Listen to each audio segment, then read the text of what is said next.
রতুয়া ১ নম্বর ব্লকের মহানন্দা টোলা বিলাইমারি গ্রাম পঞ্চায়েতের বন্যা প্লাবিত গ্রামগুলি পরিদর্শন করল রাজ্যসভার সাংসদ মৌসিম বেনজিরের নূর সহ জেলা পরিষদের কর্মাধ্যক্ষ ফজলুল হক এবং অন্যান্য জনপ্রতিনিধিরা।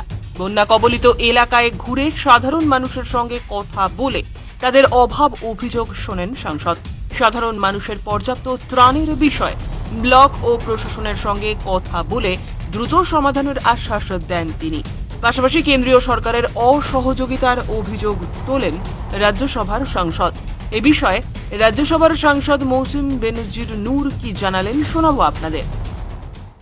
আপনারা সবাই জানেন যে মালদায় যে আমাদের গঙ্গা এবং কোলাহারে ভাঙন শুরু হয়েছে এবং আজকে আমরা রতুয়ার মহানন্দা বিলাইমারি এলাকা পরিদর্শন করতে এসেছিলাম এবং এখানে অলরেডি আমরা দেখেছি বিভিন্ন জায়গায় ভাঙন শুরু হয়েছে, জলও বেড়েছে এবং সবথেকে ভয়াবহ পরিস্থিতি যেটা হতে চলেছে যে গঙ্গার কোলাহার, যেহেতু গঙ্গার প্রচুর বাড়ছে, তো এক জায়গায় যদি মিলে যায় তাহলে আগামী দিনে আমাদের কোলাহার আর গঙ্গার যে গ্যাপটা এখন মাত্র ৩০০ মিটারের কাছে পৌঁছে যাচ্ছে এবং আগামী দিনে যদি এই দুটো নদী মিলে যায় তাহলে একটা ভয়াবহ পরিস্থিতি তৈরি হবে এবং পুরো মালদার মানচিত্র চেঞ্জ হয়ে যাবে। আমরা হয়তো আজকে এখানে দাঁড়িয়ে আছি কিন্তু আমাদের মহানন্দাটোলা বিলাইমারি আগামী দিনে হয়তো খুঁজে পাওয়া যাবে না, এমনকি পুরো মালদাতে পরিস্থিতি চেঞ্জ হয়ে যাবে। এদিকে যেমন আমাদের হরিশ্চন্দ্রপুর একই পরিস্থিতি তৈরি হতে চলেছে। আমরা এখন রতুয়াতে আছি, এরপরে যদি গঙ্গা যে আমাদের মানিকচকের উপর দিয়ে যায়, তারপর কালিয়াচক 2,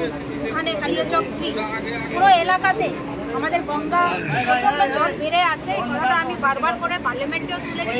এটা যেহেতু আমাদের কেন্দ্র সরকার ফারাক্কা বারাজের আন্ডারে আছে, ওদেরকে বারবার করে অনুরোধ করা হয়েছে। আমাদের মুখ্যমন্ত্রী বারবার করে চিঠি করেছেন কেন্দ্র সরকারকে, ফারাক্কা বারাজকে বলা হয়েছে যে ইমিডিয়েটলি আপনারা যাতে কাজ করেন এবং একটা পার্মানেন্ট কাজ করতে হবে। সমস্যা হচ্ছে কি, এই যে যখন বর্ষার সময় শুরু হয়, যখন জল বাড়ে, তখন ওরা এমার্জেন্সি কাজ করে, কিন্তু এই এমার্জেন্সি কাজ করে কোনো লাভ হয়। মালদা থেকে পরিতোষ সরকারের প্রতিবেদন, নিউজ টুডে।